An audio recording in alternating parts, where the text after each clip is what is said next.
Coming to you live and against our will from an undisclosed location in what appears to be a 5-star hotel, it's this week's Apocalypse. I'm your co-host and hostage number 3, Kevin Lenihan. With me as always is hostage number 1, John Ferris.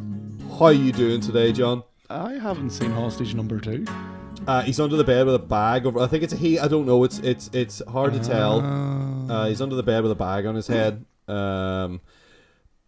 Seemed to be. They were already here when we were dragged in by the. Are we calling them kidnappers? I mean, are we kidnapped? Yeah. I mean, all I know is blank, and then we were here, and I was here, and you were here, and we were both here. I mean, technically that, yeah. I mean, that is like kidnapping, isn't it? As far as I know, I mean, like the door's locked. I mean, it seems pretty cut and dry. Someone's taking you against your will, albeit in a very nice setting. You know, this is. Yeah. I've never been in a 5-star hotel. I know. Like a couple of weeks ago, we were in a really badly made escape room. Yeah. And we went there willingly, but then we were locked in, and then it was bad, and we couldn't get out. I guess you wouldn't count that as kidnapped because we went there first on our own, right? Yeah. Whereas at this point, we did not want to be in this amazing luxury hotel. I think there is overlap. There's like a Venn diagram thing. Yeah. Is there escape rooms and actual kidnappings? Yeah, we talked about Saw that time. I think they were kidnapped, but they were also in kind of a weird escape room. They were in the escape room. Yeah. I think, did we ever establish as to whether escape rooms existed before the movie Saw came out? I think they did, yeah. Did they? Sure they did. Okay, it's just I never heard about them until then. But anyway, John, we're in a dilly of a pickle, as Ned Flanders would say. Gotta have a Simpsons reference in there somewhere. So, I proposed, John, now they left us our phones, but I don't have anyone who cares enough to come save us. So, we gotta figure out our own way out of this shit. How's that marriage going? Look, she's busy, okay? She has things to do. I don't want to bother Understandable. At work. I don't want to bother her at work. We can figure this out on our own. We're big boys. Yeah. We're big boys. We put on our big boy pants. See, my wife's fed up with me because, you know, that sickness I got, which made us miss the, I kind of gave her it, so. Oh, right. Yeah. Okay. So you're she's not coming. Oh, no. Oh, John, well, don't worry, John, I'll get you back to here soon enough by helping you get out of this room and away from these kidnappers, hopefully. Yeah. And I'm going to do it by watching movies. Of course. So here I have, from 1990, Misery, directed by Rob Reiner.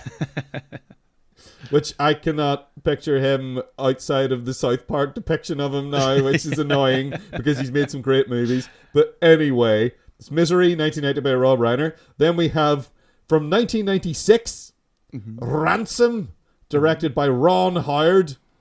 The most talented of the Howard family, I think. Yep. And the voice for Arrested Development, and the excellent pitch perfect narrator for Arrested Development. Yes, we were talking about nostalgia there a while ago. That's that's nostalgic now for us, I guess. Definitely. And then from 2003, once again, the far-flung future, we have Oldboy, directed by Park Chan-wook. Yep. Do not make the mistake of watching the American one. Do not accidentally watch the one that was made a decade later. Well, let's not talk about... Let's not compare them right now, John. We'll do that later. Okay, so let's just sit down, keep our mouths shut, do what we're told, and watch these movies. All right, John. Well, I'm feeling a phantom pain in my ankles. A pain I don't want to experience. Yeah. I feel like maybe trying to escape might result in very bad consequences. That's what I think I learned from the movie Misery from 1990, directed by Rob Reiner. So if you were in his position, you would have just gave up and just went, this is my life now. I guess so, because that's really horrible. So, John, what did you think of Misery? Misery is a fantastic movie. Misery, like Stephen King has a spotty history of movie adaptations of his books. Yeah. And this one it's just pitch perfect. It works so well. The casting's phenomenal. Like, I mean, Kathy Bates is the obvious standout, but James Caan's brilliant as well. And and actually, Richard Farnsworth, who plays Buster, and Frances Sternhagen, who plays his wife Virginia, the wee sheriff in the local town, are fantastic as well. Like, they're almost like the weird heart of the movie. You know, they're fantastic wee characters. You get so fucking attached to them too. Yeah. Oh, they're like whenever she's going on about like he must be having an affair and all. Yeah. You know, things like that. Like, just that they have this wee playful banter that is so nice, and it's so needed because what what Paul Sheldon, James Caan character, is going through is horrific. Under the watchful eye of Annie Wilkes. Oh God, Nurse Annie Wilkes. Oh yes, she's a nurse. Oh God, yeah, you can't understate. Now, when I think of great psycho performances, like great performances by just unnerving people, I think of Annie Wilkes from Misery.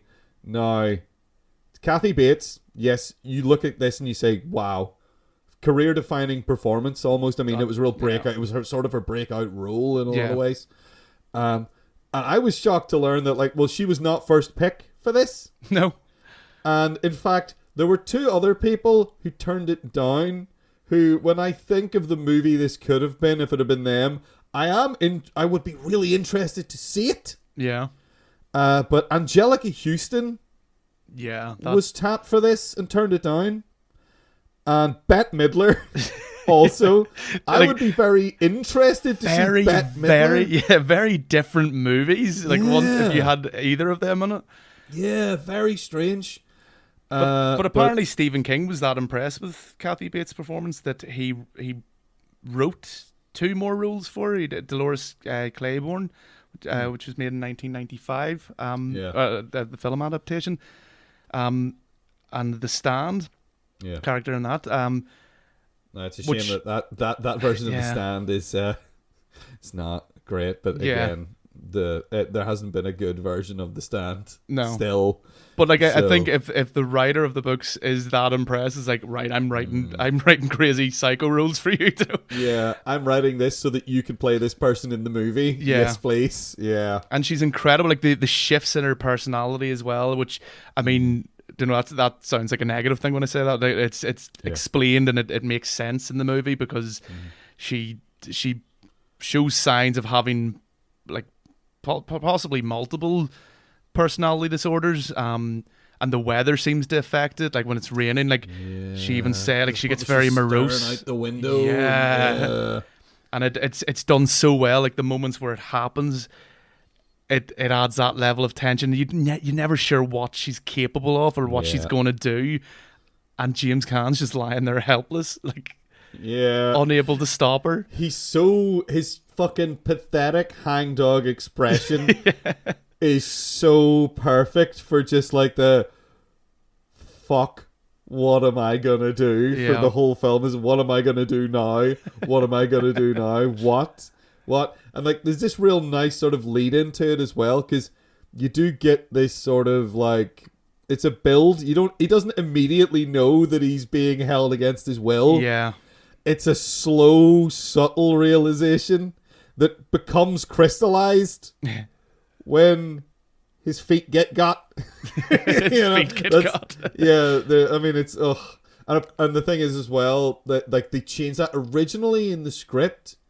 She was going to take an axe. That's what happens in the book. She chops one of his feet off with an axe. And the funny thing is, the reason they didn't do that, they said it would be too graphic. Yeah, there's something really, really disturbing about the hobbling.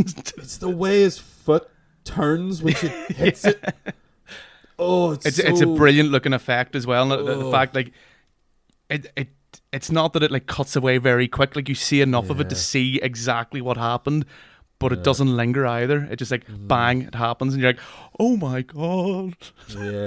Yeah. It's It's one of the standout moments and I have to say it's a very well shot movie as well. Yeah, The cinematographer Barry Sonnenfeld. Sonnenfeld. He would go on to he's done the Addams Family and stuff, like he's directed stuff that I'm not particularly interested in, but he is a good cinematographer. Yeah. He did a lot of cinematography for I'm forgetting their name, the Coen brothers. Oh, okay. He did Miller's Crossing and what else? The kind of earlier stuff. Like Hudsucker Proxy, stuff like that, or Raising Arizona. Raising Arizona. And Blood Simple. Oh, don't bring up Raising Arizona because you're just going to make me want to talk about Raising Arizona because I love that film. But we're talking about Misery, and we're primarily talking about Kathy Bates because she really makes this movie. Yeah, everyone's great in this film, but she's so the focal point. Yeah. Her performance is incredible. She's such a great actress. Mm-hmm. She's so good. And like, again, what you're saying, it's the changeable nature of the character on a moment's notice. Like, it doesn't feel out of place. It makes sense. It feels right and natural when it happens, and it's also terrifying. Like, the fact that she refuses to swear. Yeah. And then the one point when she does swear, it's so much more impactful when she finally just shouts fuck. You go, whoa! You know she's serious then. Yeah. You know, and it's just, there's a great interplay between, like, his James Caan's really understated in it because he's sort of he's muttering and mumbling, and he's talking into his chest for most of the film. Yeah. And he's like he's playing up being pathetic. Definitely. Because he's trying to get her maybe to go easy on him whenever she loses her temper. But it's such a terrifying, like, I mean, the plot's a really good sort of paranoid loon. It's kind of like, it puts me in mind of, I hate to bring him up. I hate to bring up Sting, but there's that song by Sting. I'm sorry, John. I know we have Why does Sting keep coming up? We have done 2 separate episodes where we have talked about how bad an actor Sting is. Yeah. But he has that song "Every Breath You Take," which is, people hear that that's a love song. And they go, no, it's about a stalker. It's about an actual stalker and him being stalked and being afraid. And like, this is almost like that for Stephen King. Yeah. This is Stephen King writing about a writer. He's writing about his obsessive He always writes fans. about a writer. Though. He does very often write about writers. There's so often writers. But it feels really personal with Stephen King, where it's like, he's actually like the kind of people, because you do get a sort of a window into like him at a book signing at a certain point, at the start of it, and you're like the crazy people at the book signing. And it's like, people get obsessed, and Stephen King is one of those super successful. He's like the top of his field as far as popularity goes. He is the most famous horror writer, full stop. I don't think anyone could deny. I mean, even people who have never read a single word he's written know the name and know what he's about, and they might be shocked to know that The Green Mile or Shawshank Redemption were stories written by him. Yeah, or Stand By Me. Or Stand By Me, which Rob Reiner directed as well. Yeah, which is a fucking marvelous Fantastic film. movie. Absolutely wonderful. We briefly mentioned last week as well. Yeah, we did on our nostalgia, but that was our good example of nostalgia, of someone being nostalgic for themselves and writing a story about that. Yeah. So it's very much like someone who's that popular gets people like this who are obsessed with them. They get people who get obsessed. I mean, you see it now. It happens a lot more often. You see it in media now a lot more because it's a lot more in people's faces with like Instagram and people on YouTube and stuff like that who get lunatics who are obsessed with them. Yeah. In fact, there was a very good film, I think it was an Amazon produced one, maybe it wasn't, called Ingrid Goes West, starring Aubrey Plaza. Oh, yes. About someone who is obsessed with people on Instagram and wants to be one of those people and basically stalks someone. There's a very bad one called Fanatic with... that was very bad, yeah. Well, it's hilariously bad, though. I've seen clips of it. I've seen him jumping around the place with like antler horns and John Travolta. John Travolta, as the stalker crazy guy who might... like it's so bad because the character clearly has a mental disability, and it's just fucking terribly portrayed. Yeah, well, if you want to see a parasocial relationship portrayed well, Ingrid Goes West is a really good one. She's not Annie. They didn't just misery it. You know, it's not that kind of film. It is about a similar kind of obsession, but not necessarily with the violence. Mm-hmm. But it's more played for this is funny and sad. Yeah, Ingrid Goes West, whereas Misery is scary and sad. Yeah, because there are points in Misery where you do feel like you can relate to Annie Wilkes. Oh yeah, definitely. Often. Yeah, particularly like in the beginning you can, and then as it goes on, you start going, "Oh no, you're a fucking lunatic." Yeah, but it's too late at that point because you remember that you were related. You identified to her. with a lunatic. You must be one. Yeah, you remember you felt bad for her earlier. Yeah, and now you've learned a bit more about her, and maybe you've turned on her a bit, but you still but she is sad and lonely and miserable. Yeah, you know, and plus Paul Sheldon isn't exactly a great guy either. He's a dick. He's a piece of shit as well. He is a dick. Like that's the thing, is that I don't feel great about him he's a good character, but I don't feel like he's not a good person. No, he's dismissive and he's arrogant, and he kind of looks down on his fans. Yeah, you know, he's patronizing to them and stuff. And I think it's good that they don't kind of really push those flaws. They show them, and they're ingrained in his character. But it's not like this like big learning experience for him in that sense. You know, it's not like he has to overcome his snobbishness or whatever. You know, it's just part of his character. Yeah, it's just the guy that he is. You know, and she calls him out on it sometimes. Yeah. You know, she knows a lot of the time when he's patronizing her. Yeah, she's like, "Don't do that. Don't do that." There's a particularly good scene where he's trying to fool her, and there's kind of a question mark as to whether she knows or not, or suspects.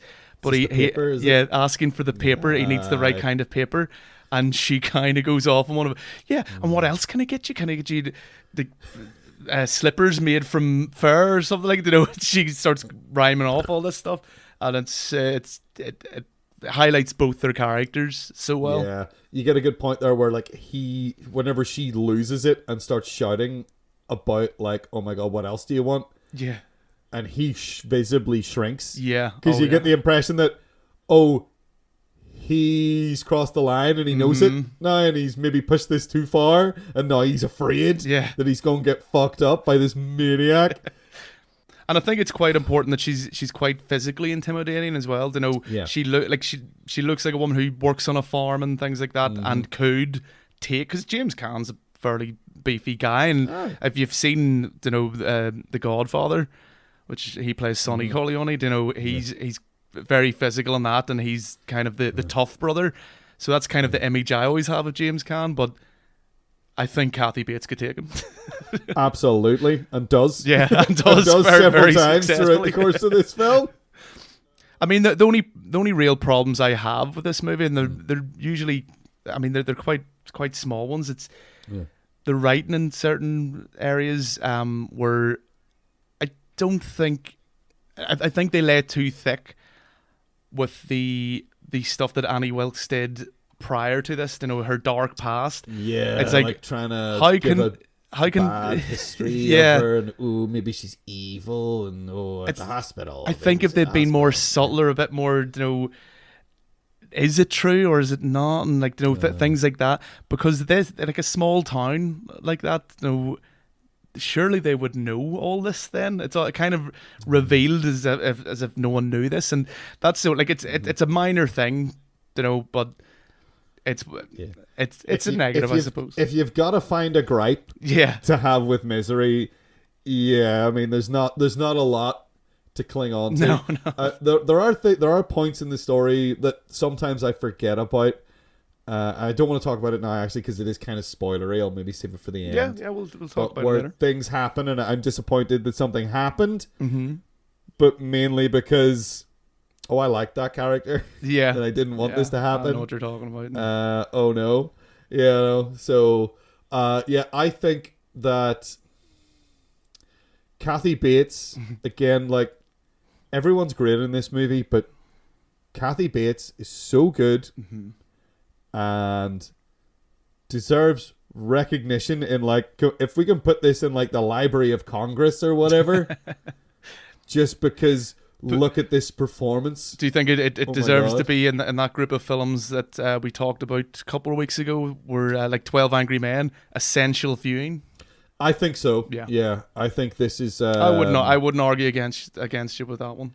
Yeah, I think when we're talking about, like, here's how you give a overall... Because a lot of the time when people are playing characters like that, like characters who are quote-unquote lunatics in movies, they tend to go awful cartoonish with it at times.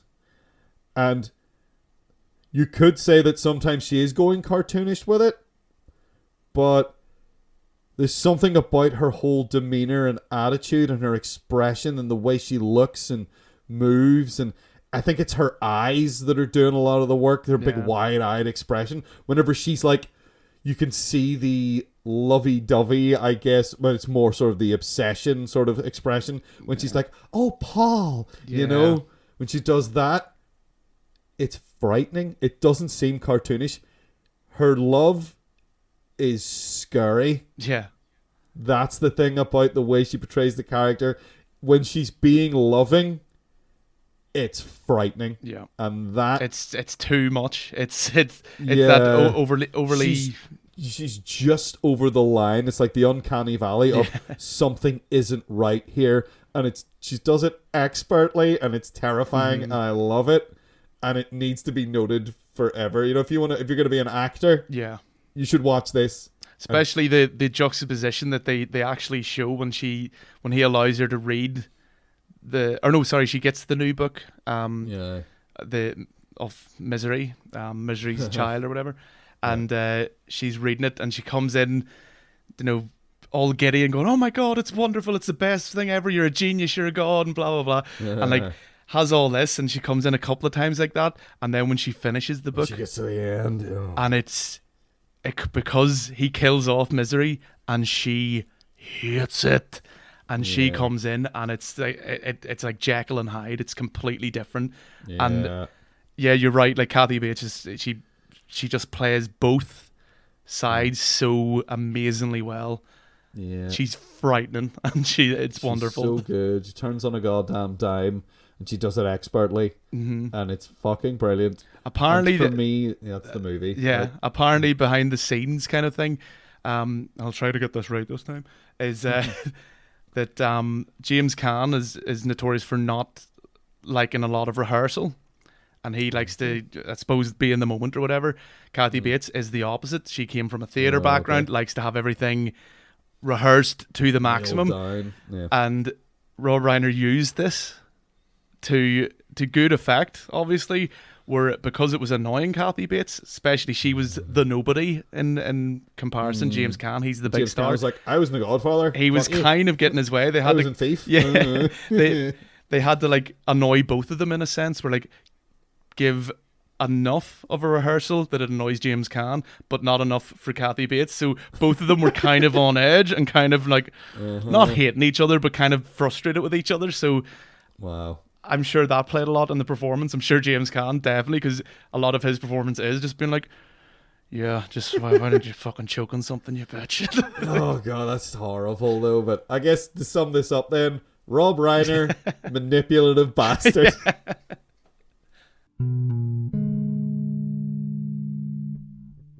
Oh, well, this is a really good spread, John. Coffee? Yeah. Oh, yeah, hold on. Okay. We should get kidnapped more often. Nice. Thank you. Lovely, lovely stuff. Alrighty, okay, you got your lobster thermidor. Yeah. You got your little stuffed olives. Oh, man. I don't know if we should. I mean, this is going pretty good. I mean, there's got to be a rub at some point. You know, the thing's got to turn, right?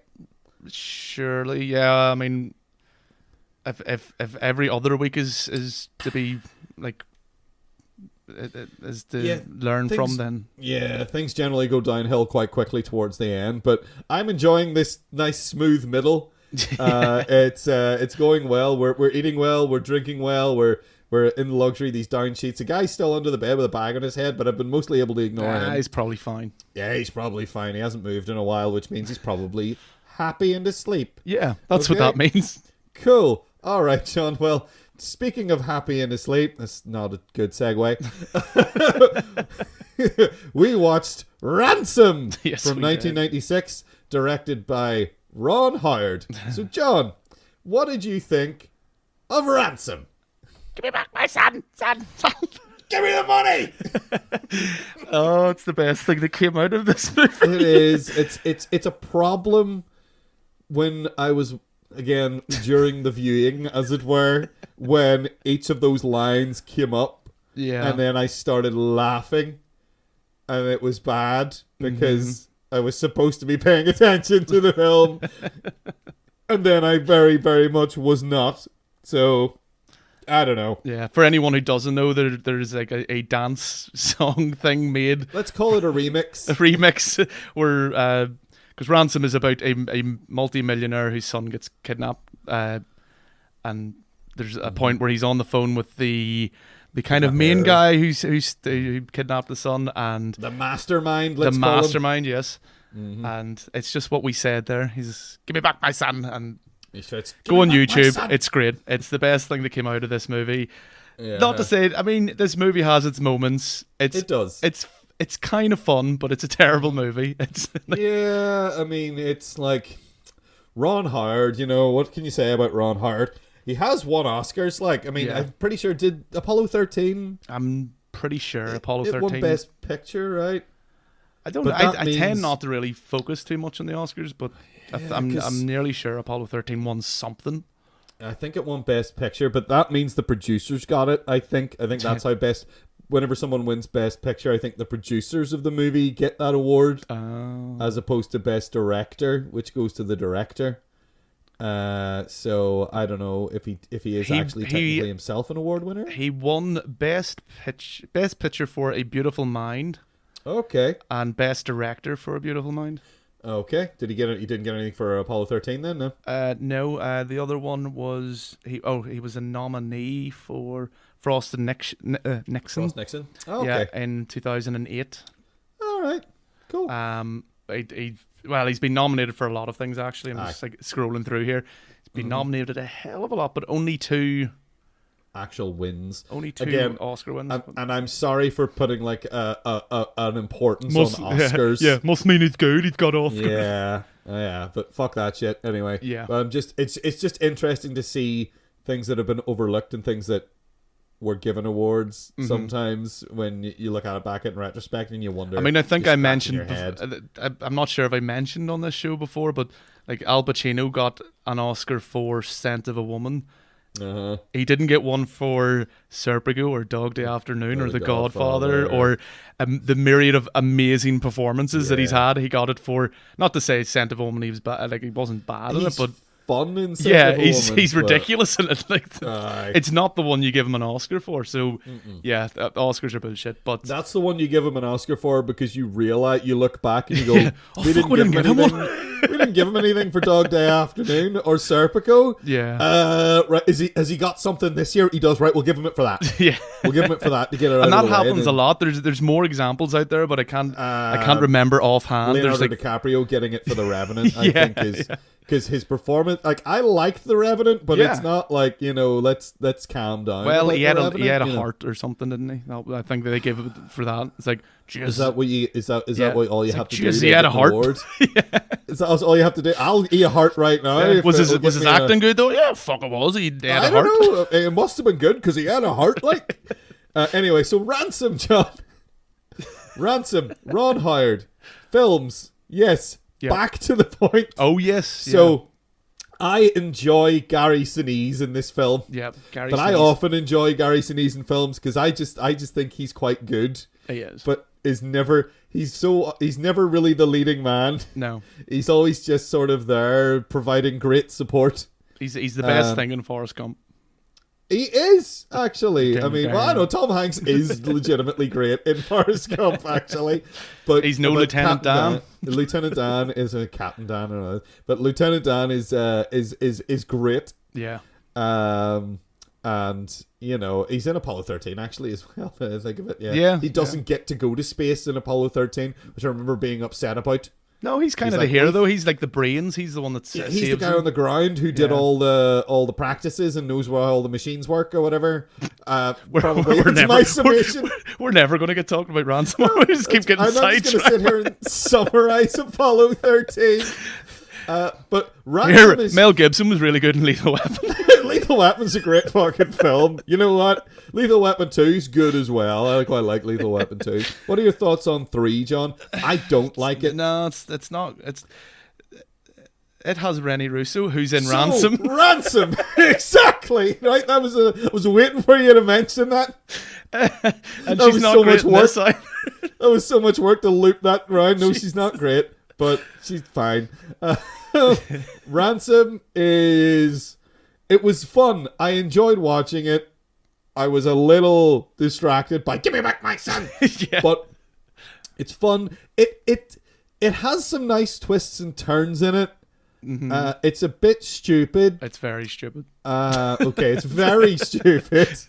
It's very like it lays it lays a lot of things on very thick, like the opening where it's like the perfect family type moment thing, and you're like, And for all the moments with his son God's are sake. sickening. And because like later on they try to, you know, it's a kind of minor spoiler. They kind of try and give a bit of depth with Mel Gibson's character, that he may not be the shining knight that he appears. You know, he's not perfect, but I don't think they do enough work to really kind of sell it, or like to show that No. he can be a piece of shit as well. You know, it's almost like an aside. It's like, oh well, he It's did just bad a here. distraction. Yeah. It feels like it's a distraction to pad out the film so that they think someone else is responsible. Yeah. Then they have a whole thing where he goes and visits that person in prison to talk to him and all that. And crap. that's it. It never gets mentioned again. But really, just- it's it's 100% filler, and probably shouldn't be in there. and but and again, they actually do the same with like some of the kidnappers, because it's like a team of kidnappers,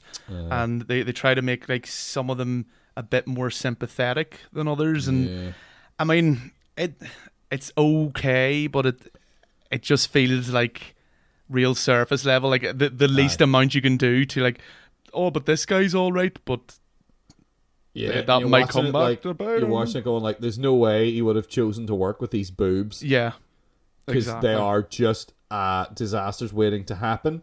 And when you get like when you get to know the character of the mastermind in it, it becomes increasingly unlikely that he would ever work with these people. Yeah. That he would ever like. And the thing is, like, there's the female kidnapper. Is very much also in a position of, why are you working with these guys? Because someone has to say it. You have to address it, because it's so obvious that they're not fit for the job. Oh yeah. But again, that harms the whole thing, because it's like, he's clearly a smart guy, but he's hired these Goons. goons. It's exactly what they are. Right? They are goons. They're thugs that he's hired. And he's chosen very badly, it seems. And like, a lot of this film is sort of let down, but again, it's like Deus Ex Machina. Oops, I shouldn't have said that. Whoops. Yeah. For people to work things out and stuff, and it's a bit crappy that. But it is fun and twisty turny, and there's a lot of it is padding. I mean, there's a really long chase sequence that goes on forever in like an abandoned friggin' steelworks or whatever that is on a quad bike. It goes on forever. And you're like, when is this gonna end? Yeah, okay, they've caught him now. No, they haven't caught him now. He's gonna go back and drive the other way. Round and round and round the houses we go. So I'm not a big fan of this movie. It's entertaining, but it's not saying anything. Yeah. No, it's very shallow. It is a very shallow movie. Yeah, it's extremely shallow, and they had a couple of lines they really wanted to use That seems like the whole movie. Like, we want Mel Gibson to say this. Yeah. We want him to sit and go, this is as close as you're going to get to it, when he's showing him the money on TV. Like, they had that scene in mind, and they had to get there somehow. Yeah. Even though it's an incredibly stupid thing for anyone to do. And, like, the whole third act is ridiculous, where, like, again, this mastermind criminal, like, the turn that he has at the very end is very strange and very out of character, and doesn't make much sense, because this is someone who, like, really is seen to use his brain more to get out of these scrapes, and very silly. I'd say Rennie Russo's character is absolutely pointless in it. I think at one point me and my wife were kind of laughing and trying to count how many lines she had in a scene, and sometimes it was literally a word. Like, she just stood there, and not even that, but like, she didn't seem to react how a mother should react to, like, her son being kidnapped. A lot of times she was just, like, kind of standing, staring, waiting for Mel Gibson to do what he was going to do, and then react to that. She's just, half the time she didn't even react. She just kind of, like, stood there emotionless.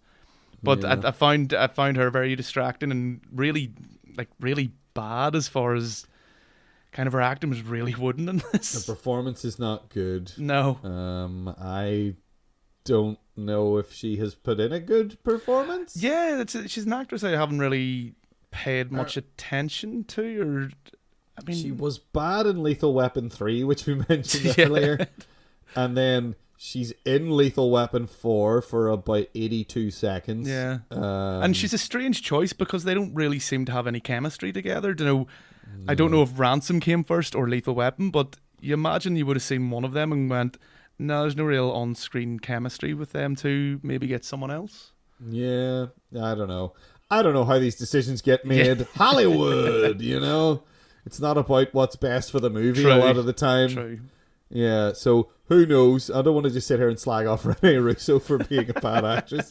But, I think it stands out in this one, though, because that role kind of requires someone who's going to be good, who's going to at least show that she's holding something back. Where it's just like going, she seems mildly annoyed that her kid's kidnapped. Yeah, I mean, who knows? Again, she doesn't have a lot to work with either. Yeah, that is like you were true. saying, she has barely any lines in the whole film, and she's supposed to be this kid's mother who has been kidnapped, who should be equally concerned. Yeah. But Mel Gibson's doing his I'm an action hero who doesn't have a gun right now, so I'm gonna just be loud and aggressive with everybody. Yep. Thing. And he's all right. Like, he's okay in it. Yeah. He's not bad. Gary Sinise is my favorite thing in the movie, though. Mm-hmm. He's the best thing in the film, and that's fine. But again, it doesn't really. It's hard to praise it because there's not that much to it. It feels very boilerplate. It feels very very much so. Numbers. I think I've reached my limit of what I can really say about this movie. Yeah, even the title, even just calling it Ransom is so nothing. Yeah, it's so just functional. Oh well, I know what that's about. It's called Ransom, so it's going to be about someone paying or asking for or paying for a ransom. Yeah, the end, and that's pretty much the whole film. If you don't know, again, the twist is revealed fairly early in the film. Yeah, because that's kind of where the main drama comes from. Is Mel Gibson's character kind of coming to this realization that they're going to kill my son regardless, so you aren't getting the money, and everyone else telling him, even though is it FBI or whoever the guy in charge of them is we only get half of the kids back or something. He should have lied to him. He gives him a statistic about it's 7 out of 10 or something. Yeah. He says that don't get killed. That's a really bad thing to say. Yep. There's a 30% chance they're going to shoot him. Is basically what he's telling this guy whose kid has been taken. 7 out of 10 times we get 50% of the kid back. They should have just went the whole hog and did that. Oh, we definitely know we'll get parts of them back. We got most of. I mean, if you take it as a whole, we got about 88% of victims back. If you add it all together, You probably get your money back. That's how that works, isn't it? I mean, you're still young. You can have another one. I need to stop this now. You stop. You stop. You're bad. You should never be a hostage negotiator. I mean, he's young. Did you really have that many years to bond? Okay. So that's Ransom. All right? Yep. That's Ransom. That's Ransom. Done. Well, John, I'm starting to go stir crazy. Mm-hmm. It's happening. It's been so long. It's been at least 50 minutes since we were kidnapped. And who can stay in the same room for 50 minutes? This is I know. hell. I'm just sort of wondering, like, maybe we could start some kind of regimen, or we should do something to, like, maybe occupy ourselves. Maybe we'll, like, learn good fights. Gotcha. I'm going to start masturbating now. Ah, okay, right. Well, you can get under the bed with the dead guy. I mean, the sleeping guy. I don't know what's the up there. undead guy. Oh, the undead. Go. You get under the bed with the dead guy. Maybe it's like Saw. Maybe this is the guy that kidnapped us. He's just gonna get up at some point and be like, "Well, lads, I've had enough." Is that what you were trying to do there? You weren't doing what you were meant to. You were trying to stop masturbating. I've had enough. Speaking of someone being released then from a room eventually, ooh, John, I know. Beautiful segue. How's life in a bigger prison? Ooh. So, John, what did you think of Oldboy from 2003, directed by Park Chan-wook? I mean, Park Chan-wook's a brilliant director. He's a fucking genius. I love his films. Yeah, I've loved, I think, every movie of his that I've seen. Yeah. And Oldboy is my favourite.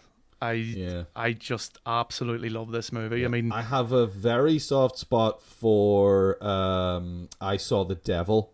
Yes. It is fantastic. Extremely good. Has actually a lot of the same cast as this film in it as well.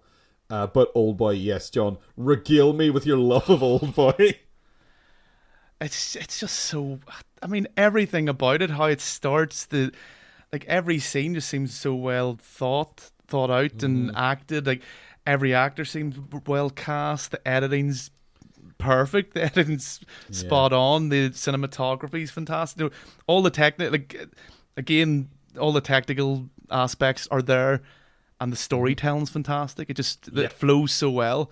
I haven't read the manga before, so I don't know how much it deviates from that, but. We don't read here, John. No, we don't read. We just watch movies. Well, the manga's like a cartoon thing, like cartoon strip thing. So it's like does that count as reading? It's still using your eyes. That's still using your eyes. You still have to read what they're saying. You still have to use your eyes to watch a film as well, but shut up. I have to read this film actually as well. Yeah, actually that's true. So my whole argument is falling apart as I'm making it, but shut up, jerk. Yeah. Yeah, this film's a fucking masterwork. The characters are so well realized and so well. I mean, obviously there's the language barrier because neither of us speak Korean.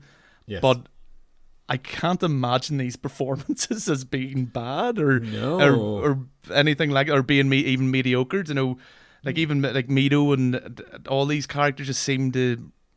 They're so full of life and it just feels real. It feels like everything's happening right in front of you. And I mean, there's the obvious scene that a lot of people reference with it, the fight in the hallway is one that always gets mentioned when you're talking about Oldboy and just how well done it is and how chaotic and visceral it feels. And that was all done in one take. That was all. Yeah, it's wild. And for something that isn't, I mean, it's not an action movie. No, it's very much like a thriller. Yeah, it's a mystery thriller. Yeah. It's the whole thing is about, it's about uncovering a mystery. Yeah. And it's brilliantly uncovered.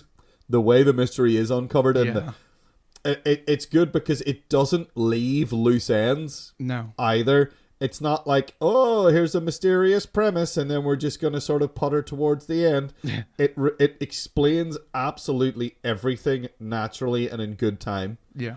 But in the middle of all that, you have this scene that is the scene everyone remembers because it's so striking. Mm-hmm. It's so striking. It's the point where as soon as you see him pick up that hammer, you're like, what? And then there's this wonderful, and it doesn't happen. It's strange when I think about it after the fact.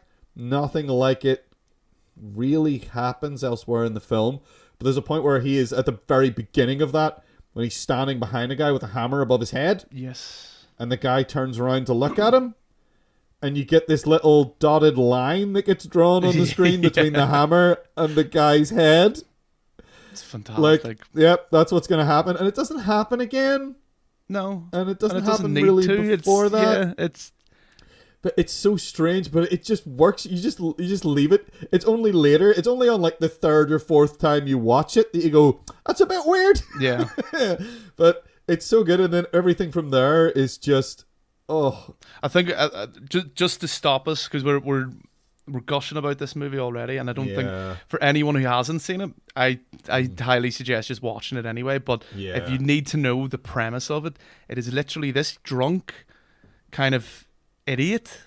Yeah, he's a bit buffoon. of a he's a buffoon. Gets kidnapped just randomly off the streets. It's his daughter's birthday. He's got a gift for it. So much is done with so little time to show like that he does care, but he's a bit of a mess. He's just he's obviously, he's bought her a present. Yeah, he's just a drunk and he's useless. His mate comes and it gets him out of jail. He gets kidnapped and imprisoned for 15 years in this hotel room. Tries to kill himself. Tries all sorts of stuff. Tries to escape, but always gets knocked out. And they dress his wounds and all this. And after 15 years, just gets released. Yeah. And he's obsessed with finding out how and why, or not how and why, who and why captured him. And that is all you need to know about this movie. The rest, do not look anything up. Do not try and find out. Just watch the movie because it all unfolds brilliantly. It's so well told. It just like, it's not like giving you crumbs. Yeah. It's like, it is just telling you the story of why this guy's in the room, but it just like, it's doing it after, and it does it so well. It's beautifully done, and it's viscerally done at times. Yeah. It is really just like, I mean, no spoilers again. I'm not being spoilers, but just the end, like the final like 20 minutes of this movie are burned into my retinas forever. Yeah. It's so impactful. It's beautifully done. Man, and you want to talk about some of the best acting I've seen of just like exactly being on the verge of just like, I will do anything. I am so desperate. Like the desperation is the physicality of the performances at the end of the film is so striking. Yeah. Like, I don't need to speak Korean to know that this man is a desperate mess. It's beautifully done. It's wonderfully shot. I mean, again, great Park Chan-wook knows how to make a film, and he does it expertly. He tells the story really well. It's just, I feel like I don't want to gush too much about it. Yeah. But I can't help it. Because this movie, ever since I first saw it probably the year it came out, maybe the year after it came out, maybe. And it has stuck with me. I mean, for me, this film doesn't feel like it's that old. No, it still feels like it came out like 18 years ago. Wow, that's crazy to think about. Wild. Like, we were like, what, 20 probably when we saw this first? How are we even alive at this stage? I know. How are we still alive? But like, this film still feels fresh, and new to me, and I think it's because no one's taken the concept and done it to death. Now, there was a crap remake that nobody should watch. We'll talk very little of that because it doesn't even deserve to be mentioned. It does seem that because it was directed by Spike Lee, and it seems that he was almost forced into it. Still doesn't excuse. It's like that whole, like last week when we were talking about Lana Wachowski doing The Matrix, and there's this whole theory. People who liked that latest one have this theory that she made it intentionally bad as a fuck you to Warner Brothers. If you're doing that, you don't deserve to have a career because people are paying fucking money to watch this shit, and people might be excited for it or whatever. So I don't think that's a good enough excuse. The Spike Lee one is a travesty, and it is extremely disrespectful to the original movie. And it didn't need to be made. It's another one of those things. It had no business being made. Get a dub version if you have trouble reading or whatever. I realize there are people who have trouble with subtitles, and there are that's legitimate a shame. reasons to not be able to watch a subtitled film, and that's fine. But doing a bad remake with English speaking cast is rarely the correct decision. Yeah. It's there's a bit of a lightning in a bottle kind of with this movie as well. It just feels like every little part of it has come together to make this amazing movie. That can you do that again? I mean, I'm not saying that Park Chan-wook had, as we've mentioned many times, he consistently makes great movies. So it must be something that he knows. He knows a bit of magic. He does. He has magic in his pockets. Yeah. And he's made an English. He made a film called Stoker, which was very good. Yes, which is American produced, I think, maybe, and it was very, very good. So sometimes I do find that that's a weird phenomenon that I have noticed. It happens every now and then where someone will make a remake themselves. Yeah. Of a movie, which is very strange. Ju-on, The Grudge, was remade by the director of The Grudge. And to be honest, I think that original first, there was another The Grudge that came out 2 years ago or something. They keep doing that. It's really annoying. But way back, there's one with Bill Pullman and Sarah Michelle Gellar in it. Yes. Yeah. That I actually really like of The Grudge. Yeah. That was made by the director who made The Grudge. And it was really good. It was really, really good. I mean, the original's better just because it feels more authentic and gritty and nasty. Yeah. But there was something really visceral and brutal about the remake that I did like. But that doesn't always work. I mean, again, you want to talk about, sort of in the sort of the realm of Asian directors remaking things in English. There was a remake of The Ring way back that was okay. That Naomi Watts one? That Naomi Watts was in. Now, I think that was Gore Verbinski or something, did the remake. But then they did a sequel to that the director of the original Ringu made that was shite. Yeah. So it's not always a great idea. Yeah, it's not a science. You can't just say this plus this will get you good. Yeah. But I think it's mainly about people. It's about people involved giving a fuck and caring and wanting, not just going in cynically to do something. And I think with the Oldboy remake, which we said we weren't going to talk about for too long, but we've kind of talked about for too long now. We've already given it more airtime than it deserves. Yeah, it's a very cynical project to just make money out of we'll get X% more people going to see this because it's in English, we think. Yeah. So we'll put this money into making it, and it's bad. And Spike Lee can make a good movie. Oh, yeah. Spike Lee can make great movies. He's more than capable. Yeah, Black Klansman was fucking an excellent film. It's such a good film. Which he made after he did the Oldboy remake, and it's phenomenally good. But the Oldboy remake sucks. Oldboy is one of the best films ever made. Yeah. Sorry for the sudden segue. It's one of my favourite movies. Yeah. Definitely. It's the story is so clever. The way it's told is brilliant. The only negatives I can really think of is there's a few spotty moments of CG. Because I mean, it's 2003, and there's a bit with his arm or answer running on it, and it's very obviously CG. Yeah, but that's supposed to be unreal. Yeah, it's kind of forgive it. Yeah, it's not that is how minor we're talking here. It's the same. It's the same with Misery. It's these wee minor things that if I really have to pick it apart, but. It's so well done in every other aspect. And I mean, even that wonderful scene where he goes back to his old school and it's going in between him there it's so as an adult put together. Holy shit. He's running around between all the places and the camera pans over. Yeah. And then it's younger the him, past, and you it's, see him there, and my God, the casting there is incredible as well. Yeah. The people they got to play the younger versions of them are spot on. Yeah, it's They fantastic. really are like identical looking people. It's wild how accurate. Like, especially the guy who's playing like the villain of the piece. Yes, I guess yeah. the younger version of him looks almost identical. And even that villain, like I love the fact that they manage with someone who's so kind of broken and twisted. There's still moments where you, again, like Missy, where you kind of have these moments of empathy with this guy, and you're like, yeah, even though he's a complete piece of shit. yeah, the things he's doing to this guy are awful and disproportionate. Yeah, he tries to awful. justify it at some point. And you're like, Yeah, hold on a minute here. This is like, not only is he kind of ruining this guy's life, he's also like, he's ruining other lives with this.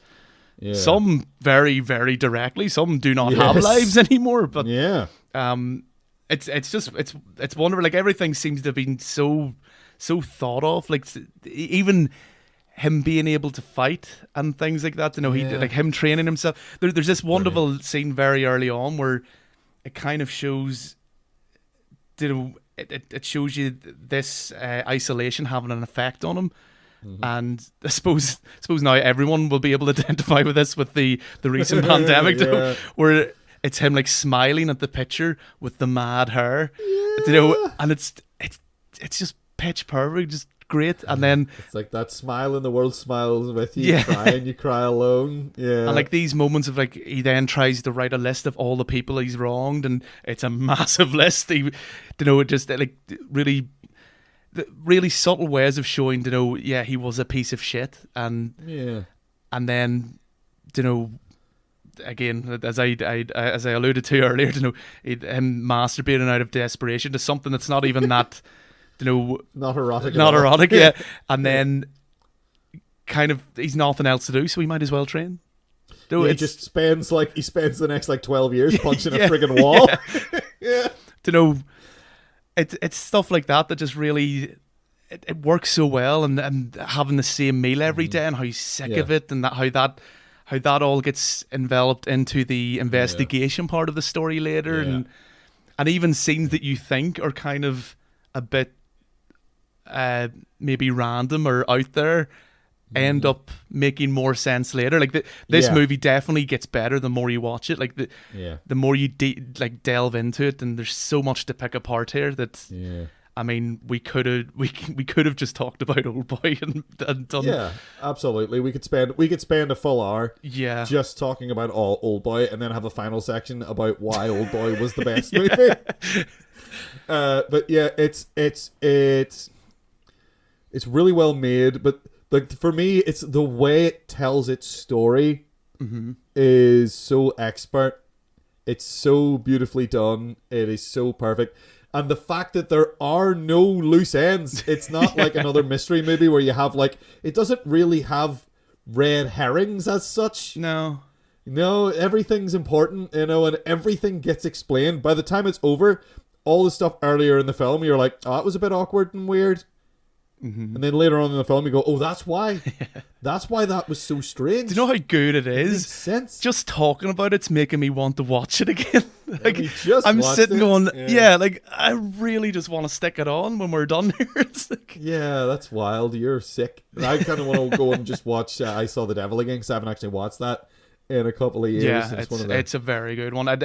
He's a director I think everyone should seek out and like watch watch as many movies of his as you can, because like he's that whole Vengeance trilogy. A lot of people prefer Lady Vengeance over Oldboy. They say that's the best out of the trilogy. I don't know. For me, it doesn't resonate as much. I still like it. It's still a good movie.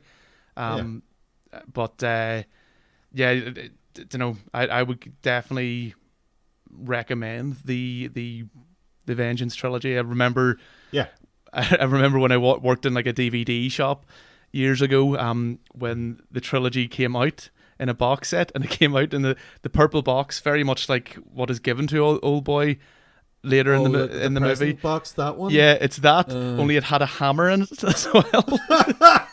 I was very tempted. Great. Only I didn't have money at the time because I worked in a DVD shop. I would have bought it because it was fantastic looking. So that's fucking awesome. Yeah. Man.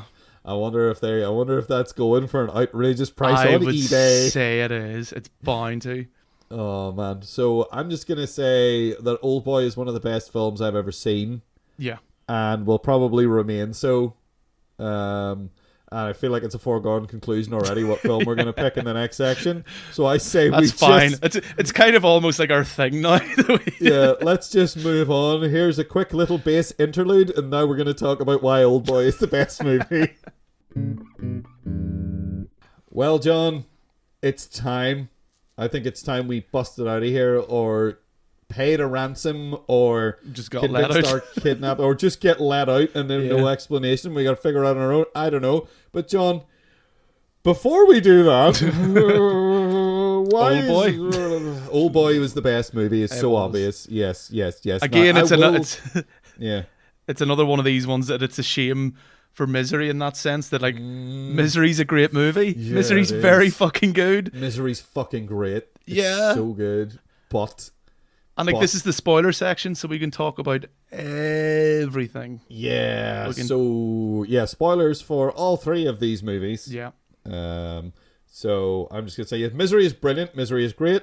Mm-hmm. Annie Wilkes, great character, played amazingly by Kathy Bates. Mm-hmm. Holy shit. But and what I was saying before, this film, it's really well shot. You get really invested in characters that seem like again, we were talking about the sheriff character and his wife, who also works at the sheriff station as well. My heart broke when he got killed. So bad. Yeah, because they really make you like him. He's like, what do you call him in The Shining? Yes, I forget what you the call guy. it. The guy who tells by Scatman Crothers anyway in the movie. The guy, because you spend a lot of this time with him, and then as soon as he gets to the Overlook to save the day, he immediately gets an axe in the chest and gets killed, which is essentially what happens to the sheriff in Misery, but it's a shotgun. But it's so well done as well because they take the time to really get you invested with him, and he's a brilliant character.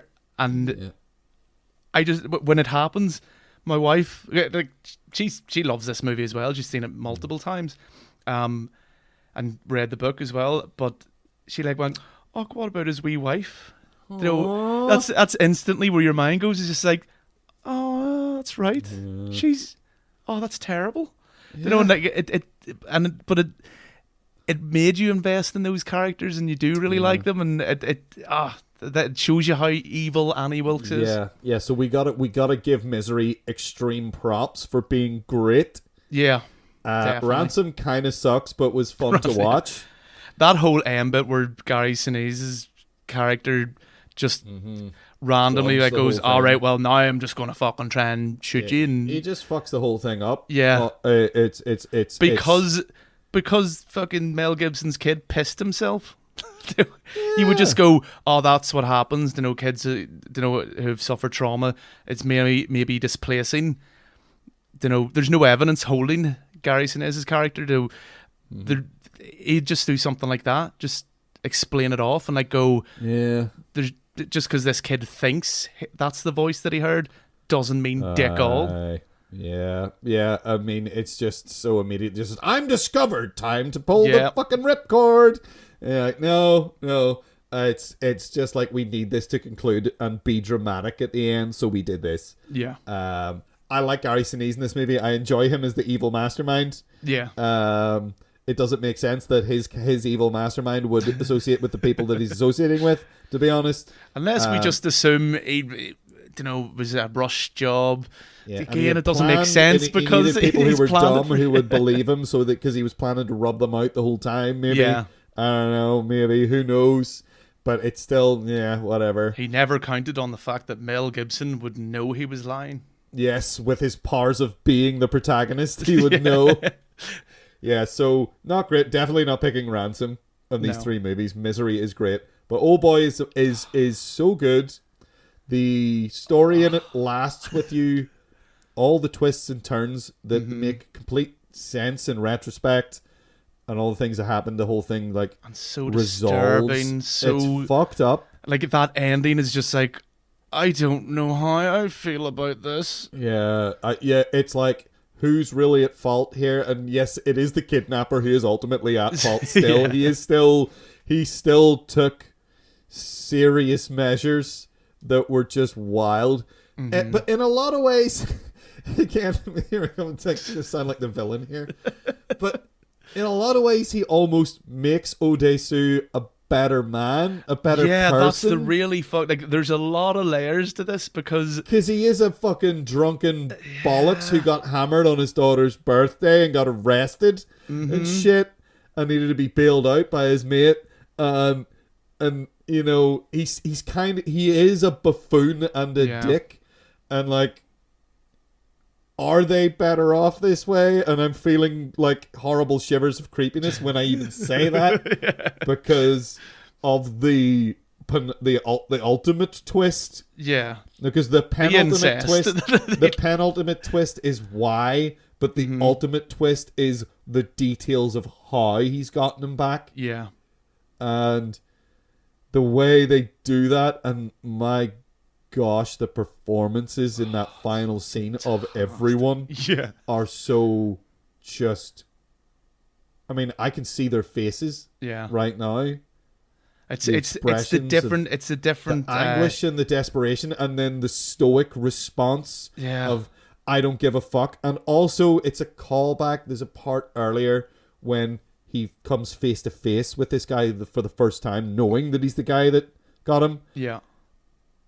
And there's a whole thing about knowing why, and that's the only reason he doesn't kill him then. And as he's walking out of the room, he posits this sort of thing about vengeance, about whether or not it will make things better or whether it will just be a deep hole. Yeah. As he's walking out. And then you see, as his vengeance is complete, that's exactly what's happened to him. Yeah. That's why he's standing there and he's an emotionless slab this guy's on the floor in front of him, pulling at his jacket, and crying and screaming. I love the fact that you only see that the antagonist character, the only time he flies off the handle is when Daesu's mate is in the internet cafe talking to Daesu and says about his sister. Yes. And that's the only time that guy loses it, and he starts hacking at his neck with the broken CD. Vicious. Yeah. Oh, it's vicious. Oh. Every other scene he's in, he's so calm, collected. He's in control of the situation. He loses it at that point, and it speaks volumes for the character. Like, again, going to that scene where Daesu is begging and like going through all these different stages as well. Like, at one point he's like, oh, I'm sorry, and then he's like, I'll fucking kill you, you're a fucking piece of shit, and then no, I'm sorry, and then ultimately cutting his own tongue out. And it's to say nothing of the symbolism of all the stuff as well, you know. It's just so visceral, so grotesque, and it's amazingly well done. And like as you've said, like all of them, like even Mito on the phone going, there's a box in front of me, and him panicking, do not open that box, and wonderful. Yeah. And pressing the button, and the guys, nothing happens. No, actually, sorry. What does happen is the speakers start playing the sound of him having sex with his daughter.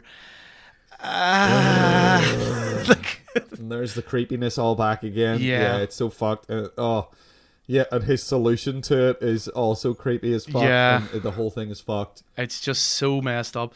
It's a great movie though. You cannot deny. Yeah. There's some people might be turned off by the incest in it, which is fair enough. Some people are turned off by incest, John. I don't know if you know this. I didn't know a better way to word that. But it's too late. It's out there now. Some people are turned off. What's their problem?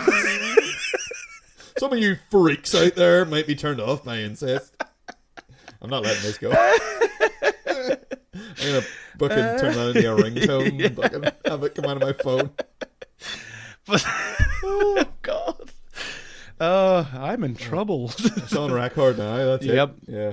But I don't know. It works in this movie. Like it adds that does whole it? like layer of It does. Yeah. And it's like, again, if you explain it to someone, it doesn't have the same impact. There's No, like, no, no thanks. Nah, I'm not But when watching you that. Yeah, if someone said that to me, I'd be like, no, Yeah. I'm not watching that movie. When you see the whole film play out, the way it plays out is so clever, and it justifies itself very well. Yeah.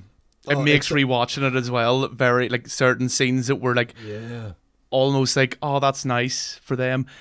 It completely changes them to no, don't do it. I know you're going to, because I can't change a movie that already exists.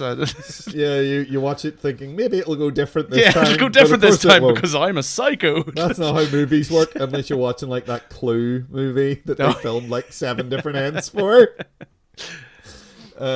Which is another, I think I was talking to you about Mike McKean actually earlier. Yeah. And Christopher Guest. But anyway, we're not talking about them right now. But yeah, Oldboy's a goddamn masterpiece, and I think it is just it's not one of those things that I'm not going to say, I can recommend it to anyone, because some people might not. You can never say that about any film. Really, I mean, it's very violent. It has moments of incest that are disturbing. And even just the fact that, like, a lot of people will be turned off by the fact the man eats a live octopus. Yeah. That scene is like, I think it's a great scene, and it says a lot, but it is kind of disturbing to watch. You're kind of going, like, the thing is struggling to survive while he's chewing on it, and apparently the actor is a Buddhist, so he had to do this 3 or 4 times, but he said a prayer or whatever for the octopus each time, because he really did not enjoy doing this scene. But that's brutal. Yeah, so Oldboy is definitely the best movie, and one of the best movies. One of the best movies, I'd say. Just say that, Yeah. So, John, which one of these films has the best advice for escaping from getting out of the clutches of kidnappers? I mean, do you think? I like Oldboy's thing of just wait until they get bored of you. Wait until they let you out. And wait until their plan is to let you go. Yeah. Ransom is actually Ransom's more don't pay them, and and they'll turn on each other. I guess is what happens. And then Ransom. They'll let you go or something. And then you'll just sort of get out. Yeah, Ransom's not.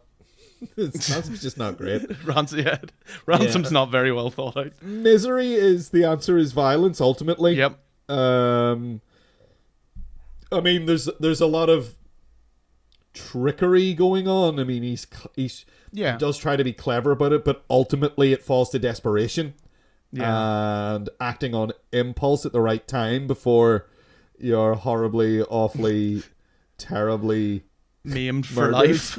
I mean, she's out to kill. It's a murder-suicide by the time you get to the end of it, is what her plan is. I also love at the very end, you've got that scene where, it ends up through the discussion with his agent that he's written his best work yet, and like all the critics are amazed at it because he's been through this trauma, obviously. And then he says, I think a part of Annie will always be with me, and it shows you her coming towards him with the knife and stuff, and there's something really nice about that last wee scene, that he'll never escape that. Like she's kidnapped him for life mentally. Again, kind of the same in Oldboy. His prison's just bigger. Yeah, there's a point where the kidnapper calls him on the phone and says, "How's life in a bigger prison?" Yeah. And again, as you mentioned, that antagonist character knows that so well, because that's exactly what he lives. He lives in his own constructed prison. Yeah. But mental prison, I mean. But so is sit and wait seems to be the sit best. And wait. I mean, we are very passive people, clearly. Yeah, I mean, like, I tend to eschew the violent sort of solutions generally. Yeah. Because it seems again from a filmmaking perspective, it's too easy. Yeah. A lot of the time. Now it is brutal. I do love how Misery ends. It's the fact that it's the typewriter, that gets her ultimately in the end. Yes, very, very poetic. It is very poetic and it's great and fucking hell. Yeah, again, I love Misery. Misery's still so good. I'm thinking about it now, I think how great it is. I mean, it's just, again, much like has happened several times in the show, it's a shame that it was up against Oldboy. Yeah. Yeah. It's... But like when we were because more scenes of Oldboy are just coming up into my head that is like going, oh, I should mention that. I'm like, no, because we need to get on with our lives at some point. What's been said has been said. Yeah. Well, I don't know how well we're going to be able to get on with our lives if we just sit here and wait. But to be honest, I'm up for ordering another round of room service. Yeah. We're almost out of coffee. I'm kind of in the mood for dumplings now. Oh, mate. Actually, I do really like... You know what? See, the ones he's eating in the film do look really good. Yeah. It makes me hungry. Even though he's like... Oh, he's so sick of it. It's like the thoughts of 15 years of eating the same dumplings. Oh. Yeah. Oh, man. So let's get some dumplings in, man. Oldboy's so good. Let's get some dumplings and watch Oldboy again. Yeah. How about that? Yeah. All right. Cool. Well, we are... On Twitter, we are at 7day Apocalypse. That is at numeral 7day Apocalypse. You can email us on filmcast at thisweeksapocalypse.com. That is filmcast at thisweeksapocalypse.com. We also have a YouTube channel, This Week's Apocalypse. Just you look for that, and I'm sure you'll find it. All right, John. And pay-per-view. I think if our wives hear this, maybe, pay the ransom if he's one. If there is one, we don't know. We're in the dark. But we're going to pass the time with some great movies. Yeah. We're just going to watch Oldboy. Maybe we'll watch Misery again as well, just for the crack. All right? All right. Cock-a-doodie, etc. Yeah. All right. Toodaloo.